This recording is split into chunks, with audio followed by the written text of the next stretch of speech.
കേരള ജംഇയ്യത്തുൽ ಉಲಮಾದ ಕೇಂದ್ರ ಮುಷಾವರಾ ಸದಸ್ಯರು ದಕ್ಷಿಣ ಕನ್ನಡ ಜಿಲ್ಲಾ ಘನವೆತ್ತ ಕಾಜಿಗಳಾದಂತಹ ಶೇಖುನಾ ತ್ವಾಕ ಉಸ್ತಾದ್ ಭವ್ಯವಾದ ವೇದಿಕೆಯನ್ನು ಜಗದೊಡೆಯ ನಾಮದಿಂದ ಉದ್ಘಾಟನೆಗೈಯಲಿದ್ದಾರೆ. ಮರ್ಹಬ ಮರ್ಹಬ ಬಿಕುಂ ಇಲಾ ಮಿನ ಸ್ವಾಲಿ ಖುತ್ವತಿಲ್ ಇಫ್ತಿತಾಹಿಯಾ ಫಲ್ಯತಫಲ್ಲಲ್ ಮಶ್ಕೂರಾ.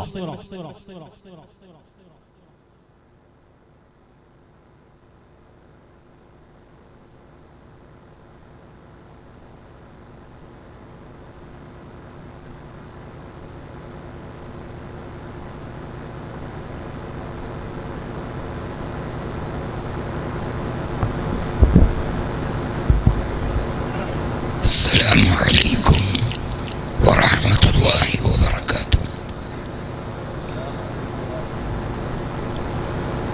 بسم الله الخالق الأكبر وهو حرز مانع مما نخاف ونحذر.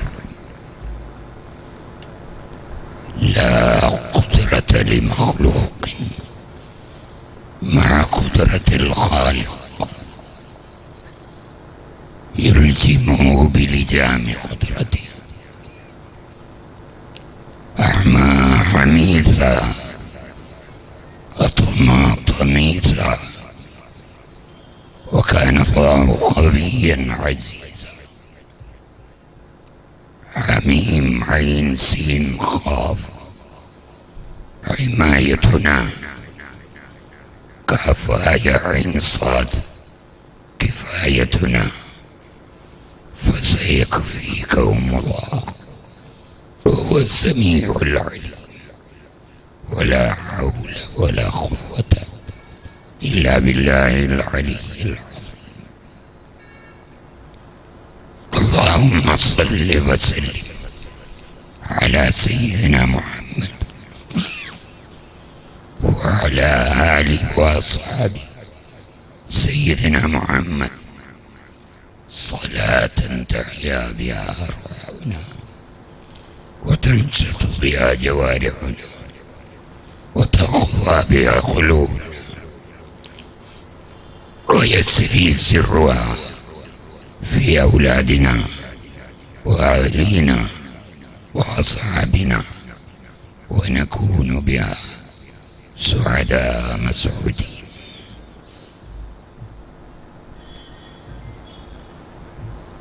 ബഹുമാനമുള്ള അധ്യക്ഷരെ,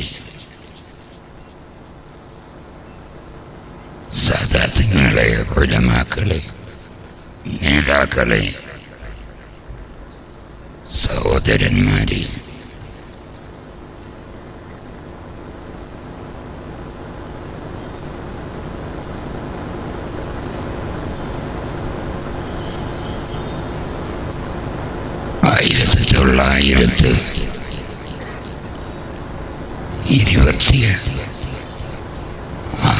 ാണ്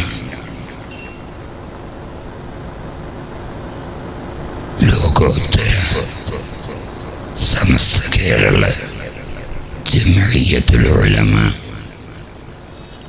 സ്ഥാപിതമാകുന്നത്.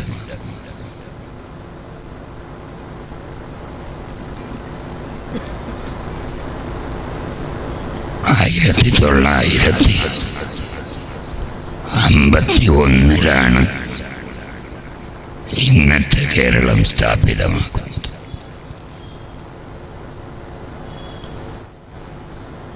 എത്രയോ വർഷങ്ങൾക്ക് മുമ്പ് കേരള സംസ്ഥാനം ഔദ്യോഗികമായി സ്ഥാപിക്കുന്നതിന് മുമ്പ് തന്നെ ഈ കേരളമുണ്ട്.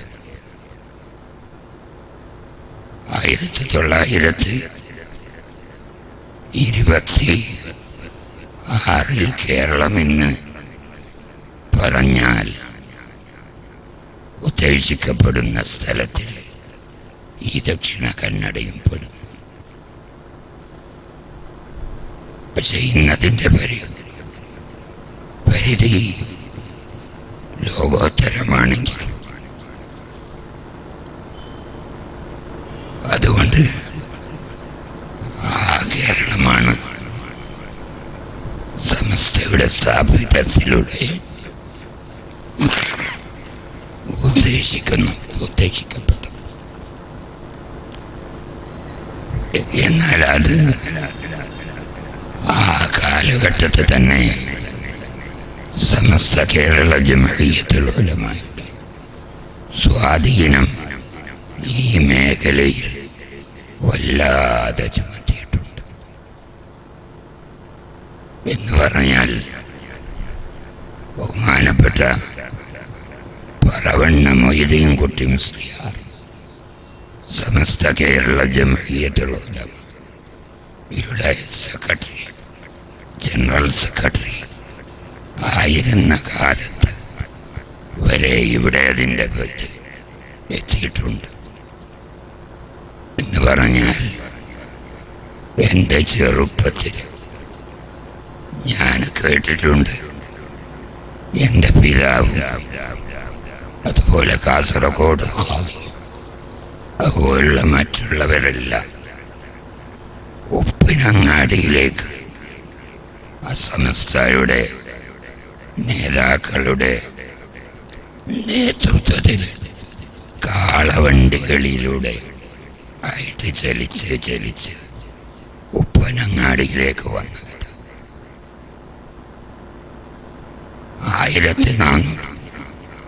1942 രൂപീകരിക്കപ്പെട്ട ഒരു സംഘടന, അത് ജമാഅത്തെ ഇസ്ലാമി.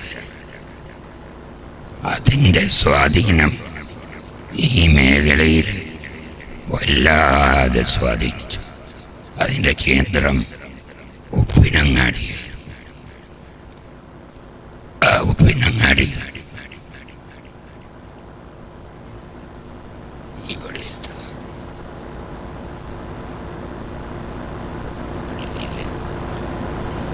ശരി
ഏതുവരെ എന്ന് വെച്ചാൽ എല്ലായിടത്തും ഈ മേഖലയിലാകെ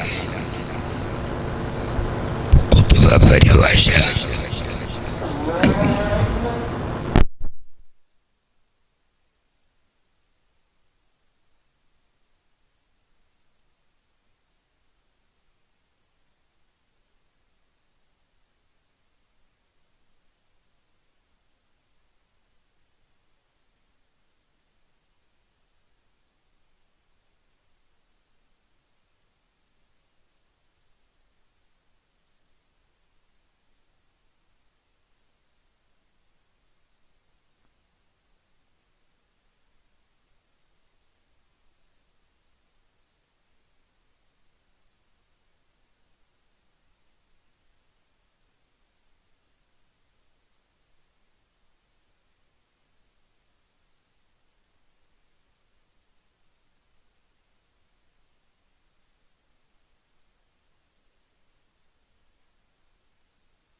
കാസർഗോഡ് താലങ്ങാടി ജുമാ മസ്ജിദിൽ വരെ ഖുത്ബ പരിഭാഷ നടത്തപ്പെട്ടു.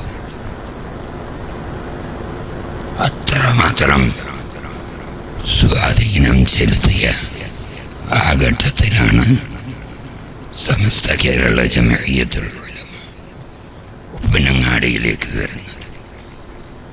ഉപ്പനങ്ങാടിയിൽ അന്ന് ആ സമ്മേളനം നടത്തുന്നതിൽ പുത്തൂർ മുസ്ലിയാർ എന്നറിയപ്പെടുന്ന എൻ്റെ ഭാര്യ പിതാവിൻ്റെ പാപ്പ, അദ്ദേഹമൊക്കെ വളരെ സജീവമായി പ്രവർത്തിച്ചിട്ടുണ്ട്.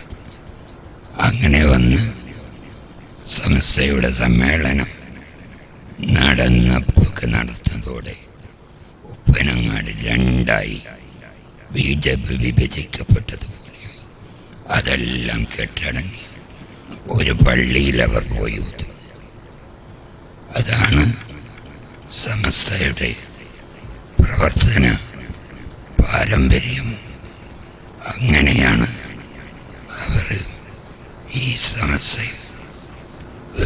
ഏതുവരെ എന്ന് വെച്ചാൽ ഞാനുണ്ടായിരുന്ന ഒമാനിലും അതുപോലെ മറ്റ് അറബ് രാജ്യങ്ങളിലും ഒക്കെ ഒരു അവസരത്തിൽ പാശ്ചാത്യ സ്വാധീനം വന്നിട്ട്, അതായത് സ്കൂളുകളിൽ നിന്ന് മതപഠനം പുറത്താക്കുന്ന ഒരു സ്ഥിതിവിശേഷം വന്നപ്പോൾ അവിടെയുള്ള പണ്ഡിതന്മാർ എല്ലാവരും എന്താണ് കരഞ്ഞും എന്ത് ചെയ്യും എന്നിങ്ങനെ പ്രയാസപ്പെടുന്ന നേരത്ത് ഞാനെന്തിന് അവരോട് പറഞ്ഞു, നിങ്ങൾ എന്തിനു കരയണം? നിങ്ങൾ എന്തിനു? അതിൽ ഒമാനിലെ പണ്ഡിതരുണ്ട്, ജോർദാനിലെ പണ്ഡിതരുണ്ട്, അതുപോലെ തൂനീസിയയിലെ പണ്ഡിതന്മാരുണ്ട്, മിസ്രി പണ്ഡിതന്മാരും. ഇവരോട് നിങ്ങൾ എന്തിനു കരയണം? പണ്ഡിതന്മാർ അവസരത്തിനൊത്ത് ഉണ്ടായ രോഗത്തിനുള്ള ചികിത്സ നിർദ്ദേശിച്ചാൽ ഒരു പ്രശ്നവും ഈ ലോകത്തുണ്ടാകില്ല. അതെല്ലാം സുതാര്യമായി നടത്തപ്പെടും. അതിനുദാഹരണം ഞങ്ങളെ സമസ്ത കേരള ജമഇയ്യത്തുൽ ഉലമ ചെയ്തതുപോലെ. കാരണം നിങ്ങളുടെ അടുക്കൽ സ്കൂളിൽ 5 മണിക്കൂറേ ഉള്ളൂ, ബാക്കി 18 മണിക്കൂറും നിങ്ങളുടെ 15-19 മണിക്കൂറും നിങ്ങളുടെ കൈവശമുണ്ട്. അത് ബഹുമാനപ്പെട്ട വരക്കൽ മുല്ലക്കോയ തങ്ങളുടെ നേതൃത്വത്തിൽ സ്ഥാപിതമായ മഹാപ്രസ്ഥാനം ചെയ്തതുപോലെ മദ്രസ സംവിധാനം ഉണ്ടാക്കിയാൽ നിങ്ങൾക്ക് ഈ ദീനിനെ രക്ഷിക്കാൻ കഴിയും എന്ന് പറഞ്ഞപ്പോൾ ആട് സ്വന്തമായി നമ്മുടെ ഭാരതത്തിനെ പോലെ സ്വാതന്ത്ര്യം ഇല്ല. കാരണം അതിൻ്റെ സമ്മതമില്ലാതെ ഒന്നും ആർക്കും ചെയ്യാൻ കഴിയും. എന്നോട് പറഞ്ഞു, ഇനി ആഴ്സന്ത നീ സത്യമാണ് പറഞ്ഞത്. അതാണ്. അപ്പോൾ എന്നിട്ട് എന്ത് സംഭവിച്ചു എന്ന് നോക്കാം. ആ നാടുകളിൽ, അതായത് ഞാൻ പോയിരുന്ന കാലത്ത് ഓരോ സ്ഥലത്തും ഓരോ പള്ളികളിലും എല്ലാ വെള്ളിയാഴ്ചയും രാവിലെ മൗലീദ് പാരായണം ഉണ്ടാവും. അതുപോലെ മഴക്കാലം വന്നാൽ അത് പിന്തിരാൽ എല്ലാവരും ചേരമാൻ പെരുമാളിൻ്റെ മഖബറയിൽ പോയിട്ട് അവിടെ വെച്ച് മഴയ്ക്ക് വേണ്ടി പ്രാർത്ഥിക്കും. അപ്പോൾ അങ്ങനെ ആ മഴക്ക് ആ സിയാറത്തും പ്രാർത്ഥനയും കഴിഞ്ഞിട്ട് പുറത്ത് വരുമ്പോഴേക്ക് തന്നെ മഴ പെയ്തിട്ടുണ്ട്.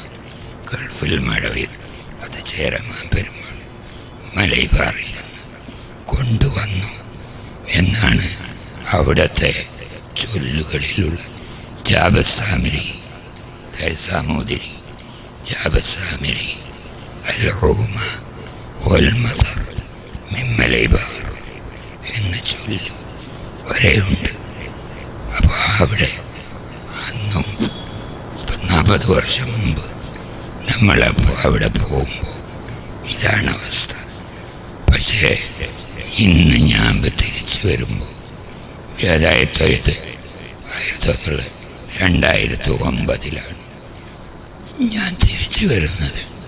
അപ്പോഴോ ആടെ ഞാനുണ്ടായിരുന്ന പള്ളിയിലും അതേപോലെ സീതാഖയിലും പള്ളിയിലും ഷേഖുൽ ഹഫീദ് പള്ളി ഈ 3 പള്ളികളിലല്ലാതെ ഈ അവസ്ഥ ഇതൊന്നുമില്ല.